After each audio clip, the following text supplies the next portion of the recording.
நேர்களை வணக்கம். நான் மார்ஷல் சிறப்பு நேர்காணலில் நம்முடன் மூத்த அரசியல் விமர்சகர் திரு ரவீந்திரன் துரைசாமி இருக்கிறார். சார் வணக்கம். வணக்கம் மார்ஷல்.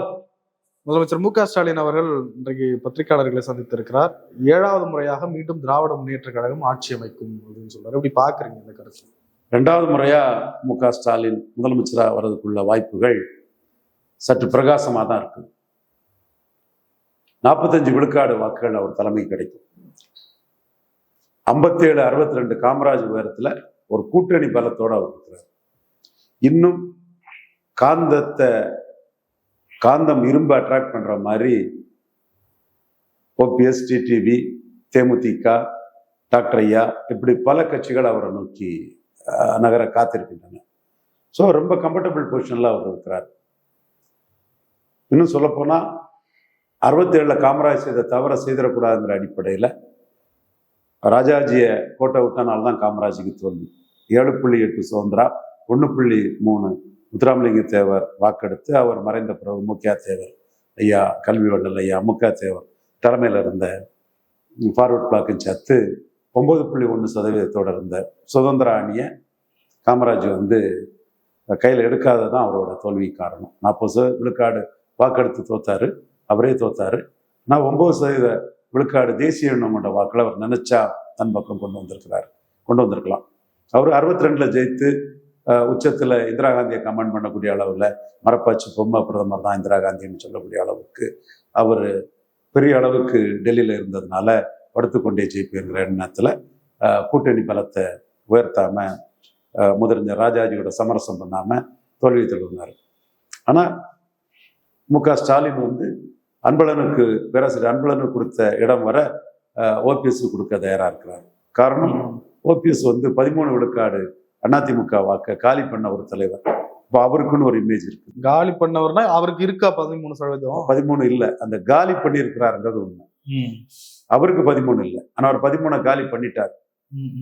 மீண்டும் அவரை கையில எடுத்து எடப்பாடி வளர விடாம தடுக்கிறதுல ஸ்டாலின் உறுதியா இருப்பார். அடுத்தால டிடிவி இல்ல, மீண்டும் ஆட்சிக்கு வர்றதுன்னா இப்ப இருக்கிற ஸ்டேட்டஸ் கோ வச்சு சொல்லணுமா? திமுக இப்ப இருக்கிற நிலைமை, மற்ற கட்சிகள் இப்ப இருக்கு, அப்படி வச்சுதான் பாக்கணுமா?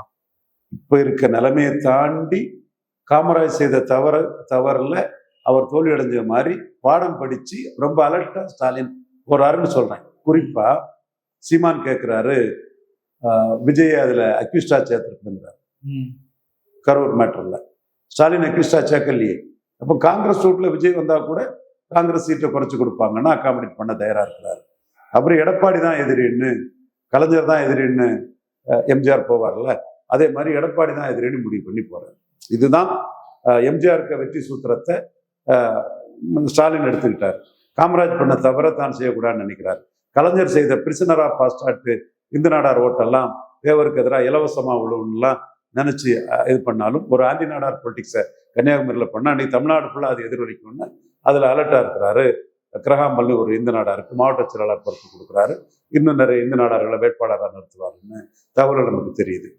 ஸோ அதே மாதிரி பிராமணர்களை எதிர்க்காம கமல்ஹாசனுக்கு ராஜ்யசபா கொடுத்துட்டாரு. ஜெய்சங்கர் காலேஜ் ரோட்டுக்கு ஜெய்சங்கர் பேரு. இந்த மாதிரி நிறைய லிஸ்ட் சொல்லிக்கிட்டே போகலாம்.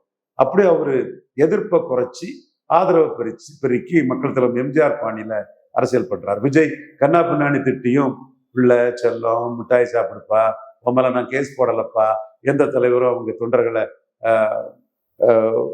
சாக விரும்ப மாட்டாங்கன்னு விஜய்க்கு கிளீன் சீட்டு கொடுத்துட்டு போயிட்டு இருக்கிறாரு. அந்த இடத்துல சீமான் ஸ்டாலினை கொஞ்சம் விமர்சனம் பண்றாரு.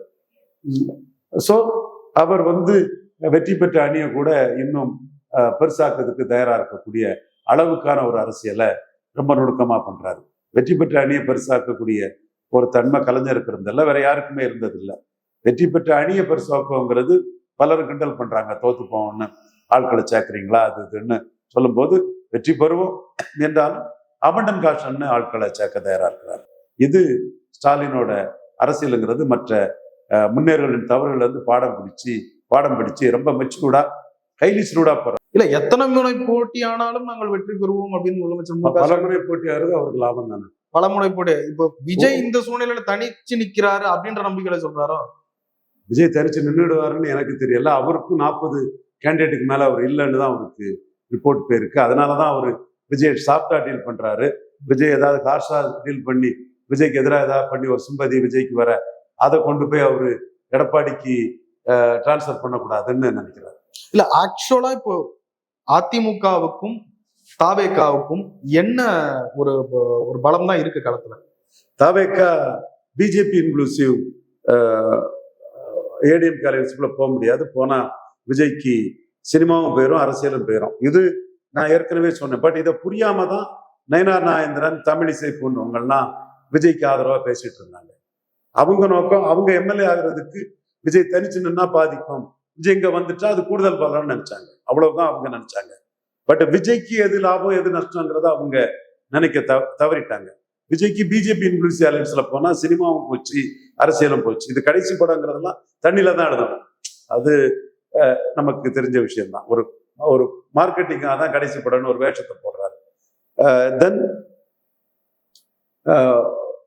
பாஜகவை எதிர்த்து தான் அவருக்கு அரசியல், சினிமா மெர்சல் படத்துல இருந்து அவருக்கு சினிமா மார்க்கெட் ஏறுது. அதே வேளையில அரசியல் களத்திலும் சிஏ எதிர்ப்புங்கிற ஒண்ணு மட்டும்தான். ஒரு பார்ட்டியை ரெஜிஸ்டர் பண்ணாம ஒரு பார்ட்டியை அனௌன்ஸ் பண்ணிக்கிட்டு அவரு தன்னோட கருத்தா தெரிவிச்சாரு. வக்போட எதிர்த்து தான் அவர் வந்து கேஸ் போட்டாரு. தென் ஸ்பெஷல் இன்டென்சிவ் ரிவிஷனுக்கு எதிராட்டும் பேசியிருக்கிறாரு.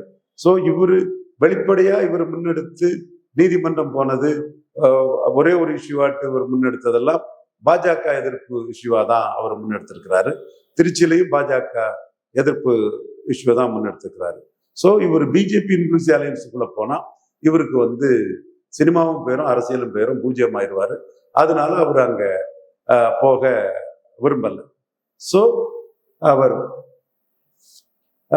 தான் முதல்வருங்கிற ஒரு அனௌன்ஸ்மெண்ட்டை கொடுத்துக்கிட்டு இருக்கிறாரு.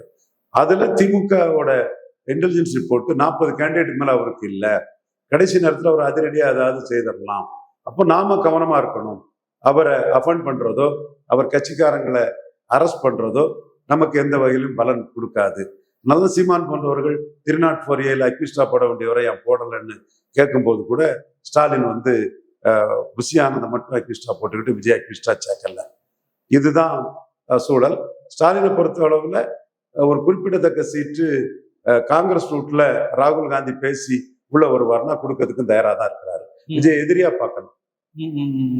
அப்ப அதிமுகவுக்கு என்ன ஒரு இது இருக்கும்னு நினைக்கிறீங்க பலம்? அதிமுகவுக்கு விஜயா அண்ணா பாஜகவான்னு சொன்னா அவங்க பாஜக கூட தான் நின்னாகணும். எல்லாரும் நினைக்கிற மாதிரி பாஜக கலத்தி விட்டுக்கிட்டு விஜய் சேர்த்துருவாருன்னு சொன்னா ஏற்கனவே பாஜக வேண்டாம், பாஜகவால தான் நாங்க தோத்தோம், கிறிஸ்டின் முஸ்லீம் ஓட்டு வரல, 18 விழுக்காடு ஓட்டு வரலாம் சிவி சண்முகம், இவர் KP முனுசாமி, செங்கோட்டையன், இவர் ஜெயக்குமார் போன்றவங்கெல்லாம் பேசி பாஜக கூட்டணி பார்லிமெண்ட்டுக்கே வேண்டான்னு போன பிறகுதானே பார்லிமெண்ட் தோல்விக்கு பிறகு பாஜகவோட கூட்டணி வந்திருக்காங்கன்னா அவங்க என்ன பாக்குறாங்கன்னா அண்ணாமலை இன்னைக்கு பிரைம் மினிஸ்டர் அண்ணாமலையை இது பண்ணிட்டாரு. அண்ணாமலை வச்சு பிரைம் மினிஸ்டர் ஒரு பிளான் போடுறாரு. எடப்பாடிக்கு அது புரியும்னு நினைக்கிறேன். எடப்பாடிக்கு எதிரான பிளான் இல்லை, எடப்பாடியும் உள்ளடக்கிய ஒரு பிளான் PM போடுற மாதிரி தெரியுது. அண்ணாமலை வந்து 18% NDA வாக்கெடுத்து 23% அதிமுக தேமுதிகவோட உள்ள அதிமுகவோட பல இடங்கள்ல 3வது தள்ளிட்டார். ஜாஸ்தி ஒரு 1/3 இடத்துல 3வது தள்ளிட்டார். அப்போ பாஜகவால அதிமுகவுக்கு எதிராக பலம் பொருந்திய கட்சி, பலம் நிரூபிச்ச கட்சிகளை வச்சு அணி அமைக்க முடியும். அவங்க 18 எடுத்துட்டாங்க. தேமுதிக எடப்பாடி விட்டு வெளியேறிட்டாங்க. அப்போ அவங்க 8% சீமான முன்னிறுத்திட்டாங்கன்னா சீமான் சம்மதிப்பாரா மாட்டாராங்கலாம் அடுத்த விஷயம்.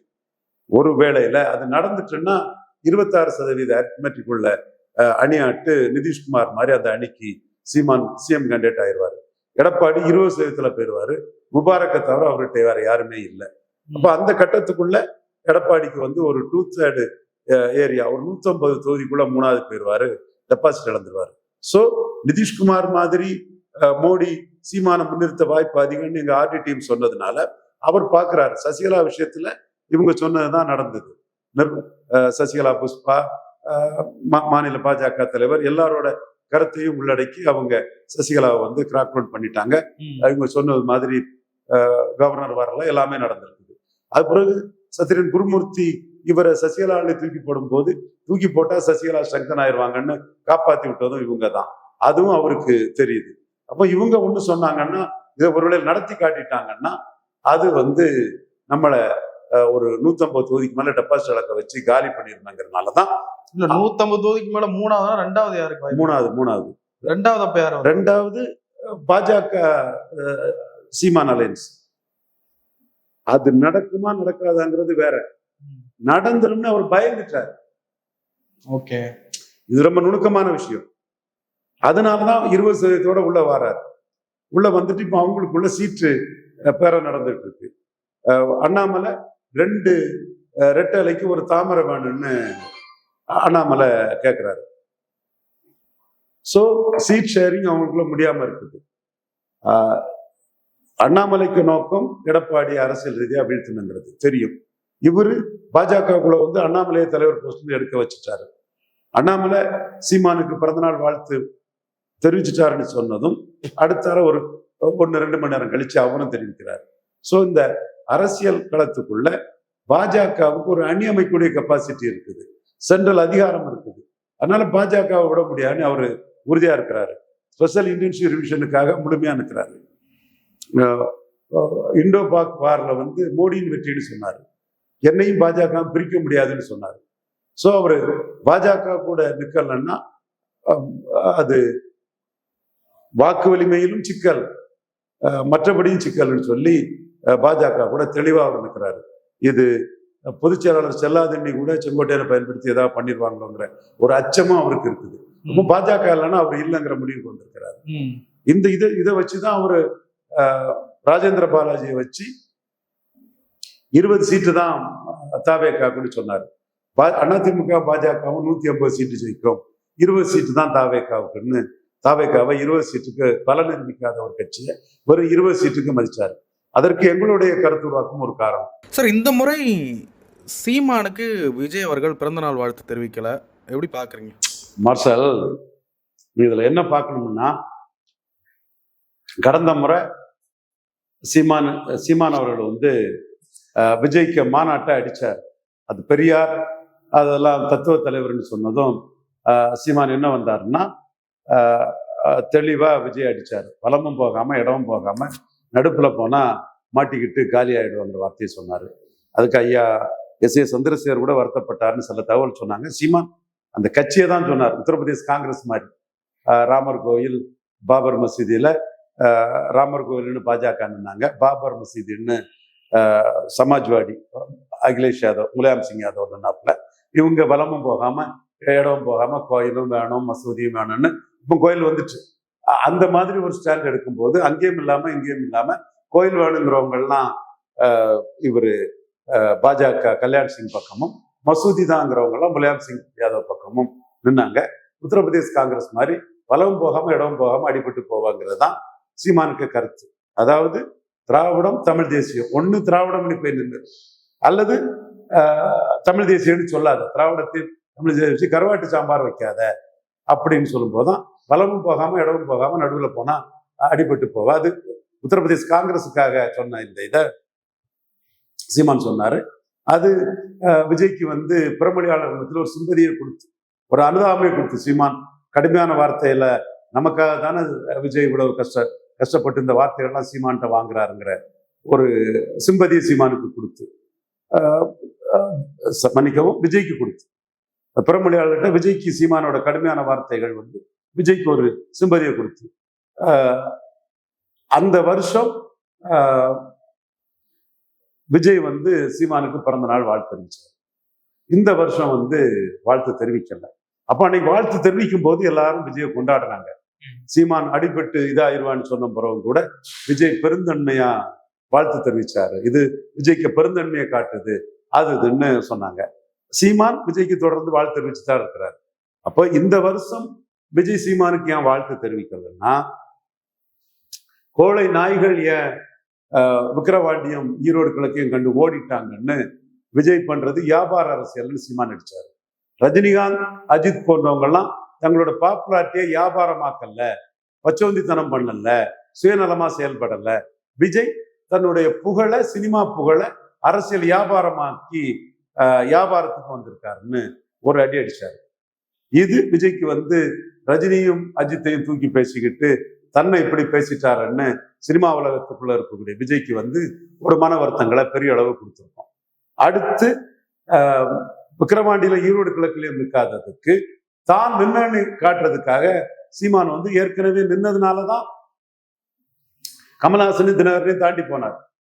அதாவது நாங்குநேரி, விக்கிரவாண்டி, வெள்ளூர் 3 இடத்துலயும் கமல்ஹாசனும் தினகரனும் நிக்கல.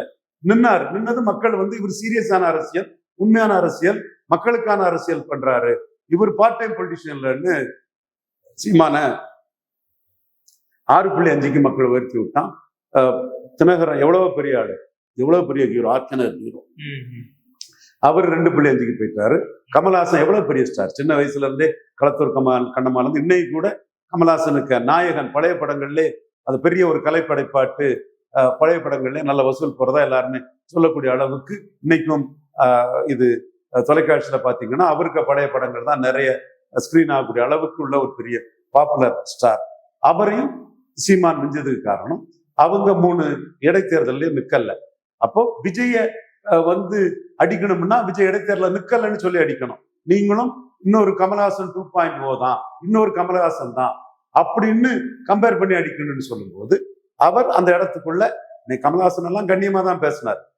இவர் சிங்கம் மற்ற மிருகத்தை நான் இதாகாதுன்னா தன்னை உயர்த்தி பேசுனால கோழை நாயின்னு அடிச்சார். அன்னி சிங்கம்னு விஜய் கிளைம் பண்ணிக்கிட்டாரு. சீமான் கட்சி ஆரம்பிச்சுட்டு லெட்டர் பேடா களத்துக்குள்ள எம்ஜிஆர் மாதிரி திண்டுக்கல், கோவை மேற்கு, கோயம்புத்தூர்னு வராதனாலையும், பிரசாந்த் கிஷோர் மாதிரி 4 தொகுதியில நிற்காததுனாலையும், கட்சி ஆரம்பிச்சுட்டு லெட்டர் பேடா கட்சியை வச்சுட்டு இருந்ததை காரணம் காட்டி கோழை நாய்கள் களத்தை விட்டு ஓடிட்டாங்க. நான் தான் ஸ்டாலினை எதிர்த்தேன், பெரியார் மண்ணா பெரியாரே மண்ணான்னு நான் ஸ்டாலினை எதிர்த்து 16% வாக்கெடுத்தேன், மற்றவங்க எல்லாம் ஓடிட்டாங்கன்னு ஓடுன எல்லாத்தையும் தான் அடிச்சாங்க. குறிப்பா சிங்கம்னு தன்னை மதுரை மாநாட்டுல கிளைம் பண்ண விஜய கோழை நாயின்னு அடிச்சுட்டாரு. இது விஜய்க்கு மனசுல தச்சுச்சு. சோ அவர் வந்து இந்த வருஷம் வாழ்த்து தெரிவிக்கல. இன்னும் வந்து சீமான் பறையர் தேவேந்திர குல வேளாளருக்கு வந்து 5 விழுக்காடு இடஒதுக்கீடு உயர்த்தி கொடுக்கணும்னு கேட்கிறாரு. விஜய்க்கு இதால பதில் சொல்ல முடியல. அப்போ விஜய் சீமான் பிரச்சனை வந்தாலே இந்த டிஃபரன்ஸ் எல்லாம் வரும். அப்போ விஜய் இதுல நிலைப்பாடற்ற திருமங்கலம் சரத்குமார் மாதிரி இருக்காருன்னு மக்கள் மத்தியில தெரிய வரும்.